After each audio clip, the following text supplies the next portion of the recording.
I guess you're sitting there and wonder, love. I guess you wonder if I'm worthy of a Stevie Wonder kind of love. We fucked with shit, you curious or feeling love. That's how you feeling, huh?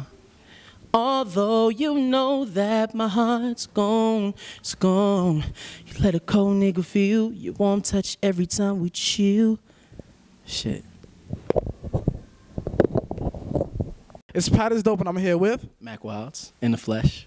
I know the Mack Wilds from The Wire. Like when I heard you sing, I was very confused. So let's talk about the inspiration, but behind the transformation. Okay, you know, it's not really a transformation. I've been doing music literally my entire life. You know, before acting, I kind of fell into acting when I was like 14, 15 years old, and it, as you know, kind of just as a creative resort instead of getting instead of succumbing to the ills of my neighborhood, I guess to say it the best way, and it really started to take off. You know, I was the whole time while I was acting and looking at scripts and going on auditions, I was writing and doing music at the same time. So you know, years later, 90210 is ending, and I got the opportunity to, you know, to go to Miami with Salaam Remi, I mean, if you guys don't know who Salaam Remi is, maybe you need to Google him and do your homework, and make an album. You know, I wanted to do music my whole life, so it was like, you know, 90210 is ending. Do I stay in Los Angeles, audition around, and do what everybody's saying to do? You know, you're good, you're right on the cusp, don't worry about it, like, just keep acting. Or do I do what my heart is telling me to do, go to Miami, make this album? And, well, you know, a year later, here we are. Most def. So you were a thug. Then you go to the white people. Then you come back down to the urban culture and all the sexy ladies, and you know, your Instagram's booming, you getting likes on your picture. I mean, is life crazy right now? Yeah, man, definitely is crazy. Definitely, it's definitely been a whirlwind year. You know, from releasing the album to, you know, the single doing as well as it did, to the Grammy nomination, to just the constant moving around, performing in front of people in different places that I never thought I would, and people actually connecting to the music. It's been crazy. All right, so it's a lot of people going around right now, like they're struggling, actors struggling, musicians, and they all say, like, let's go to LA. LA is going to make us. You know, let's leave DC, Atlanta, New York, and we're going to go to LA.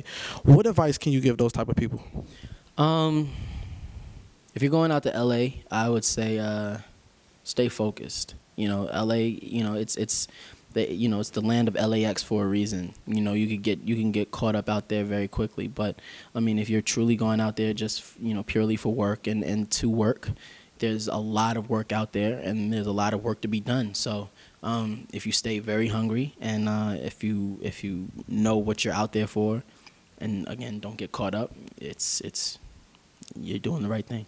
What type of girls do you like? Did your preference in females change from last year? Nah, not at all. I'm still very you know, of course I'm a man, so you know the physicality of a woman definitely intrigues me. But what keeps me is her intellect. You know, I want to be able to have a dope conversation with her, but also she got to be fun. You know, I want to be able to have a dope conversation about her, about a world crisis, but also be able to play Final Fantasy VII with her, or you know, or Mario Kart, whatever, you know. So you like nerds? Absolutely, that's what I am. Okay. So what's in your iPod right now? A bunch of my friends, you know, Stacey Barth, the Bridget Kelly, Seven Streeter, Luke James, Ro James, LaKaylee 47, Alex Isley, Giz Johnson. I'm listening to a lot of the people that I feel should be next. Let's go back to this Grammy, because I have no idea what you're Grammy nominated for. I'm very lost, you know, and a lot of people watching this are probably lost too. Let's talk about that Grammy, the nomination, and everything about it. Okay, well, my album was nominated for Best Urban Contemporary Album.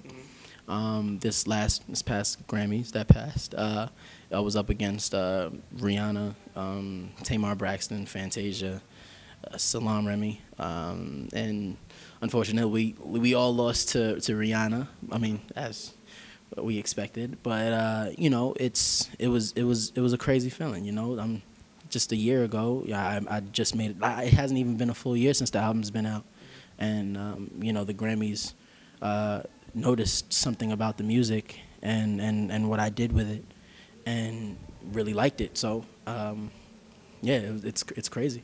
Let's talk last few questions. Biggest fan surprised you? Like the biggest thing a fan ever came up to you, ran up to you, and done in the last year? Biggest, the craziest thing? Yeah. Somebody made me a painting last night, a painting of myself, and gave it to me at a club. That's the biggest. Ain't no girl ever asked you to sign a titty, or you know. That's not big to me. Oh, that's not big to you. That been happening since the wild days, huh? Yeah, definitely. Most expensive shoe you ever bought? Most expensive shoe I've ever bought. And what shoe? I don't know about most expensive shoe I've ever bought would probably be my Yeezys. I paid about a good $1,500 for them. But the most expensive shoe that I have would probably be, if not my Red Octobers, my 2008 Air Force Ones, the Black History Months. I think they're rivaling in price right now. Cool. If you was a superhero, since you're a nerd, so if you was a superhero, who would you be? Superman. And why? Superman. I think he most connects with me. You know, the whole, you know, meek, understated kind of guy. You know, but he's the superhero when you need him. He takes off his glasses, you know, loosen up the tie, and you know, that type of thing. Shout out to Mack Wilds. It's PATisDOPE. One-on-one interview with Mack Wilds. DJ Tech on the camera.